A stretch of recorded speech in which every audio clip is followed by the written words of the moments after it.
जय हिंद। आज आप लोग के बीच मैं एक नया वीडियो के साथ उपस्थित हूं।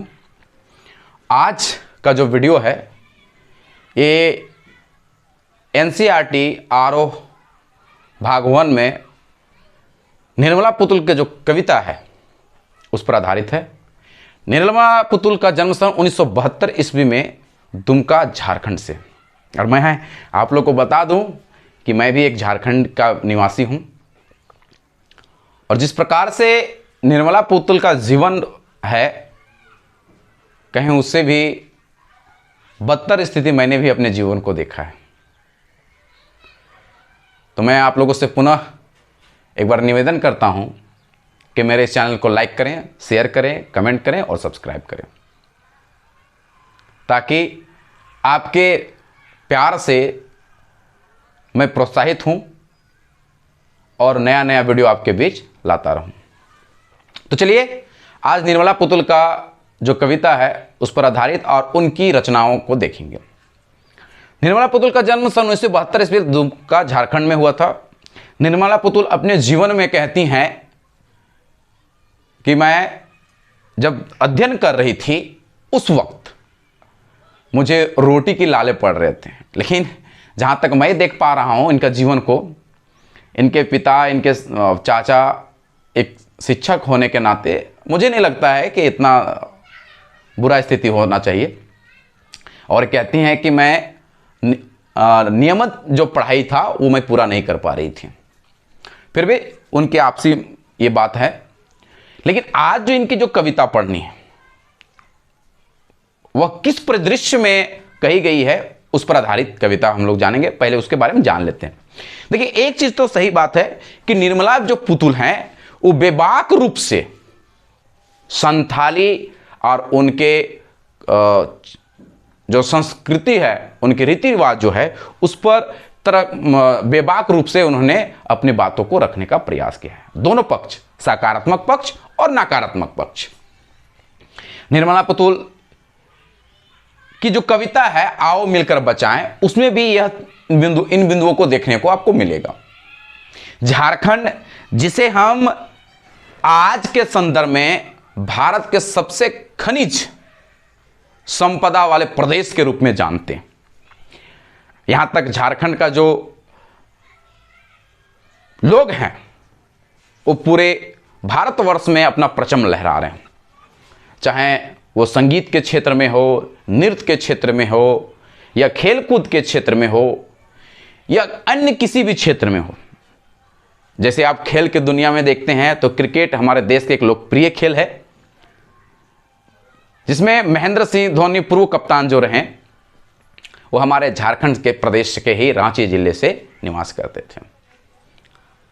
और पोलो गेम से लेकर तरह तरह के जो खेल हैं उन खेलों में हमारे झारखंड के लोग गोल्ड मेडलिस्ट रह रहे हैं, और साथ ही साथ टीम का कप्तान भी संभाल रहे हैं, कप्तानी रूप भी संभाल रहे हैं। चाहे आप हॉकी में देखिए, हॉकी में झारखंड के लोगों को देखने को मिलेगा, फुटबॉल में देखिए, सभी में आपको झारखंड के प्रदेश को देखने को मिलेगा। लेकिन एक अहम बात यहां पर यह है कि झारखंड के लोग जो यहां के मूल निवासी हैं, उन मूल निवासियों से कुछ बिचौलिया लोग जो है गलत कर रहे हैं। ये गलत क्या है उसको समझने का प्रयास कीजिए। हमारे प्रदेश में जल, जमीन और जंगल की बात होती है। जो झारखंड के लोग हैं वो इन तीनों मुद्दे में ही बात करते हैं, क्योंकि हमारा जो प्रकृति वर्णन है या हमारा जो प्राकृतिक रूपरेखा है वो जल से और जंगल से और जमीन से है। झारखंड क्योंकि खनिज पदार्थ से भरा हुआ है, झारखंड का नाम इसलिए झारखंड पड़ा, ताकि इसलिए क्योंकि झारखंड चारों तरफ से जंगलों से घिरा हुआ है। छोटे छोटे पहाड़ अन्य हैं, लेकिन बहुत बड़े बड़े पहाड़ भी आपको देखने को मिलेगा, जैसे पारसनाथ पहाड़। झारखंड के एक जिला है लातेहार जिला, उस जिले में एक जगह है जिसको नाम है जिसे लोग झारखंड के शिमला भी कहते हैं, और नेत्रहाट नाम से उसे विख्यात मिला है। नेत्रहाट में, शिमला में जिस प्रकार के वस्तुएं मिलती हैं, नेत्रहाट में भी उन चीज़ों को देखने को मिलता है। झारखंड के गीत भी बड़े लोकप्रिय हैं, जिनमें से आप बहुत लोग ने सुना भी होगा। तो गीत भी कुछ हम पंक्ति कह देते हैं। जैसे हमारे झारखंड के रूपरेखा के रूप में यदि आप देखना चाहते हैं तो उसका रूपरेखा में एक गीत है इस प्रकार से, धन धन रे धन हमर छोटा नागपुर, छोटा नागपुर है रे हीरा नागपुर, धन धन रे धन हमर छोटा नागपुर, छोटा नागपुर है रे हीरा नागपुर। तो इस प्रकार के परिदृश्य को आपको देखने को मिलेगा। आज जो निर्मला पुतुल की जो कविता है, उस कविता का नाम है आओ मिलकर, आओ मिलकर बचाएं, आओ मिलकर बचाएं। देखिए, आओ मिलकर बचाएं में आप शीर्षक से पता कर सकते हैं कि आओ मिलकर बचाएं मतलब किसकी बात कही गई है, किसकी बचाने की बात है। तो मैं बार बार कह रहा हूं कि जल, जमीन और जंगल को बचाने की बात कही जा रही है इस कविता में। जल, जमीन और जंगल, यहां के जो मूल निवासी हैं उन्हें कुछ बिचौलिया लोग मौतपान करवा के, शराब पिलाकर उनकी जमीनें ठग लिया कर रहे हैं।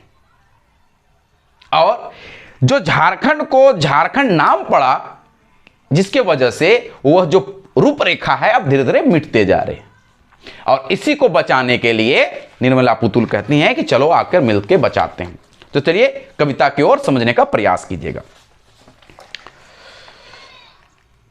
आओ मिलकर बचाएं अपने बस्तियों को। जो हमारा एक रूपरेखा है बस्तियों से, वह रूपरेखा आज हटते जा रहा है। अब बस्तियों के जगह पे बड़े बड़े मकान स्थान ले रहे हैं। अब वो बस्ती नहीं रही, अब कुछ ही जगह पर बची हुई है जो बस्ती देखने को मिलती है। अन्यथा अब उन बस्तियों में जो बाहर के लोग आके निवास कर रहे हैं और उस बस्तियों को हटाकर बड़े बड़े बिल्डिंग बनाया जा रहा है। आओ मिलकर बचाएं अपनी बस्तियों को नंगी होने से। जो हमारा रूप है बस्ती, वो बस्ती अब नंगी हो रहे हैं, उसे बचाने का प्रयास किया जा रहा है। शहर के आबो हवा से बचाएं उसे। और कहा जाता है कि भारत में कोई यदि नया चीज आता है, नया ट्रेंड जिसको बोलते हैं पहनावे में, तो सबसे पहले मुंबई में आता है। और मुंबई के बाद कहीं जो आता है वो झारखंड के रांची शहर में आता है। तो इसको भी बचाने की बात कही जा रही है। बचाएं डूबने से पूरी की पूरी बस्ती को हड़िया में। और जो एक बस्ती है वो बस्ती पूरी तरह से हड़िया में डूब जाए। अब देखिए ये हड़िया शब्द जो है, हड़िया क्या है तो दिखेगा, हड़िया जो है हमारे प्रदेश का एक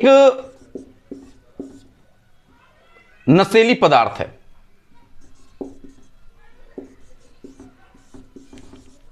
एक नशा पदार्थ है जिससे हमें नशा आता है, समझे, जिसे कहीं कहीं पर लोग राइस बियर भी कहते हैं इसे।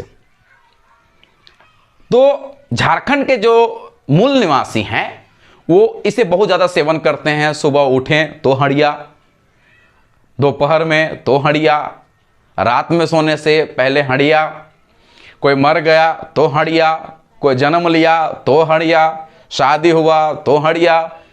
मतलब किसी भी प्रकार के त्यौहार, तीज त्यौहार, उपलक्ष्य कुछ भी हो, उसमें हड़िया का होना आवश्यक है। यहां तक तो ये भी बात है कि हमारे यहाँ जो जिसको हम लोग देवी देवता कहते हैं, जो ग्रामीण देवी देवता होते हैं हमारे यहाँ, उन ग्रामीण देवताओं को भी लोग हड़िया का चढ़ावा चढ़ाते हैं।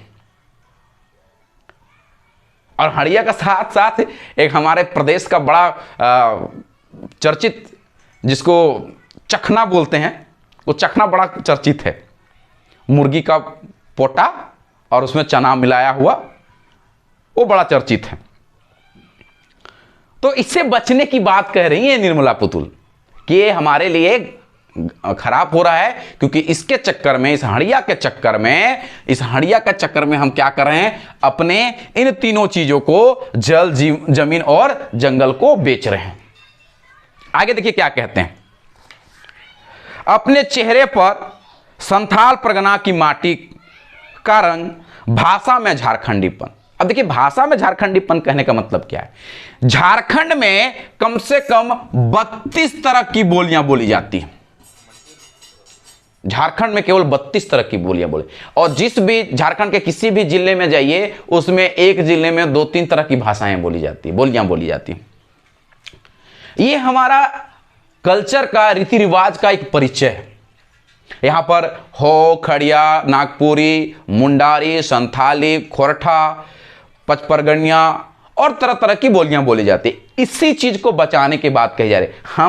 हम जो शहरी रूपरेखा में जो ढल रहे हैं, इसमें हम क्या है, अपनी भाषा को बोलने में हिचकिचाते हैं। लेकिन आप दूसरे प्रदेशों में जाइए, यदि IAS ऑफिसर भी क्यों ना हो, वो अपनी ही भाषा में बात करेंगे एक चपरासी के साथ। यदि वो जान रहे हैं कि ये चपरासी भी अपने ही रूपरेखा का, अपनी भाषा के बोलने वाला व्यक्ति है, तो उसी भाषा में बात करें। लेकिन हम नहीं, हम शर्माते हैं इस बात से कि हम कैसे इस बात को बोल सकते हैं। समझ में आ रहा है? आगे पंक्ति देखिएगा, कहते हैं कि ठंडी होती दिनचर्या में जीवन की गर्माहट, मन का हरापन, भोलापन दिल का। और देखिए झारखंड के लोग, यही खूबी है, इसी के चलते इन तीनों चीजें खत्म होते जा रहे हैं। क्या? मन का भोलापन है, 2 बोतल हड़िया दे दीजिए भाई लोग, ये तीनों आपको लिखित रूप में दे देंगे। समझे? दिनचर्या जो अब ठंडी हो रही है, उससे गर्माहट देनी होगी, क्योंकि क्रांति करनी होगी, तभी जाकर ये जो खत्म हो रहे हैं अस्तित्व, वो अस्तित्व फिर से प्राप्त हो सके। आगे है अखड़पन, जुझारूपन भी। अखड़पन अर्थात क्या? यहां के लोग अखड़ हैं, इनमें कुछ कर जाने की जज्बा भी है। भीतर की आग, धनुष की डोरी। देखिए अब देखिए आगे पंक्ति में आपको देखा जाएगा कि यहां का अस्त्र शस्त्र क्या है, जिसमें हमारे झारखंड के बड़े बड़े क्रांतिकारी रहे, जिनका नाम आप शायद जानते भी होंगे। तिलका मांझी, बिरसा मुंडा, सिद्धू कान्हू, चांद भैरव, ये हमारे देश के स्वतंत्रता संग्राम के रूप में भी इन्होंने काम किया। स्वतंत्रता सेनानी हैं ये। आज बिरसा मुंडा को भगवान बिरसा मुंडा की उपाधि दी गई। इस प्रकार के लोग हैं। तो भीतर की आग, धनुष की डोर, तीर का नोकीलापन, कुल्हाड़ी की धार, जंगल की ताजा हवा, नदियों की निर्मलता, पहाड़ों की मौन, मिट्टी का सौंधापन, फसलों की लहलहाहट। हमारे अस्त्र शस्त्र, तीर, धनुष, कुल्हाड़ी, ये सारे चीज हैं। जंगल, पहाड़, पर्वत, नदियां, ये हमारे प्रकृति का एक आभूषण है। आगे पंक्ति है, नाचने के लिए खुला आंगन। आज के संदर्भ में लोग नाचने के लिए डीजे वाला पैड लगाते, सेट लगाते हैं, फ्लोर डांस जिसको कहते हैं आज के संदर्भ में। लेकिन हमारे यहाँ लोग नाचने के लिए उतने छोटे में नहीं होता है। हमारे यहाँ बड़का सा मैदान चाहिए, एक साथ 300-400 आदमी नाचे, वैसा जगह हजारों की संख्या में नाचते हैं। और हमारे प्रदेश का एक सबसे प्रमुख त्यौहार है, जिसे आप यदि जान जाएंगे तो आपको पता चल जाएगा कि झारखंड का जो रूपरेखा है किस प्रकार से। यहाँ का जो त्यौहार है झारखंड का सबसे प्रमुख त्यौहार उस सरहुल है। उसके बाद कर्मा पूजा आता है। सरहुल प्रकृति का पूजा है। जब पूरे प्रदेश में, पूरे देश में, पूरा दुनिया में जब साल पेड़ या पतझड़ जब कंप्लीट खत्म हो जाता है और उसमें नए पत्ते आते हैं और उसमें फूल आते हैं, जिसमें साल पेड़ का हम लोग पूजा करते हैं और उसके फूल को हम लोग अपने बालों में या कानों में खोसकर और उसका परिदृश्य को दिखाते हैं। और आपको इस त्यौहार को यदि देखना है तो आप सरहुल के समय में हमारे प्रदेश आइए, आपको देखने को मिलेगा कि हमारा प्रदेश किस प्रकार से इस त्यौहार को मनाते हैं। झारखंड में इस त्यौहार के लिए स्पेशल रूप से छुट्टी दी जाती है। समझ में आ रहा है? आगे समझिएगा। नाचने के लिए खुला आंगन, गाने के लिए गीत। देखिए गाने के लिए गीत क्या, जहां जहां पर जिस पूरे 32 तरह की बोलियों में यहां पर गीत गाए जाते हैं, इसे लोकगीत कहते हैं। जैसे रांची शहर के रांची जिला के अंतर्गत आप देखेंगे यदि, तो यहां नागपुरी गीत होती है। जैसे आप लोगों को प्रारंभ में मैंने सुनाया कि धन धन रे धन हमर छोटा नागपुर है रे हीरा नागपुर। यही आप हजारीबाग या बोकारो, गिरिडीह ऐसे क्षेत्र में जाएंगे तो वहां पे खोरठा भाषा का प्रयोग होता है। तो खोरठा में क्या है, तो खोरठा में गीत अलग है। यही इन्हीं गीतों का यदि आप झारखंड के रूपरेखा के रूप में देखते हैं तो अलग है, आपको देखने को मिलेगा। इस प्रकार से आपका यहां 32 तरह के बोलियों को देखने को मिलता है। हंसने के लिए थोड़ी सी खिलखिलाहट, रोने के लिए मुट्ठी भर एकांत, बच्चों के लिए मैदान, पशुओं के लिए हरी हरी घास, बूढ़ों के लिए पहाड़ों की शांति, और इस अविश्वास भरे दौर में थोड़ा सा विश्वास, थोड़ी सी उम्मीद, थोड़े से सपने, आओ मिलकर बचाएं कि इस दौर में भी बचाने को बहुत कुछ बचा है अब भी हमारे पास। और निर्मला पुतुल कहती हैं अभी भी कि हमारे पास बहुत कुछ है बचाने के लिए, यदि हम प्रयास करेंगे तो अभी भी हम बहुत कुछ बचा सकते हैं। जितना अभी तक हो गया है, खत्म हो गया है, उसको लेकर नहीं चलना है। अभी जो हमारे पास सीमित सुविधाएं हैं उसे लेकर चलना है और उसे बचाने का प्रयास करना है। धन्यवाद। अगला वीडियो बहुत जल्दी आप लोग के बीच में लेकर आऊंगा, लेकिन मैं उससे पहले फिर से आप लोगों से निवेदन करता हूं कि मेरे चैनल को लाइक करें, शेयर करें, कमेंट करें और सब्सक्राइब करें। धन्यवाद।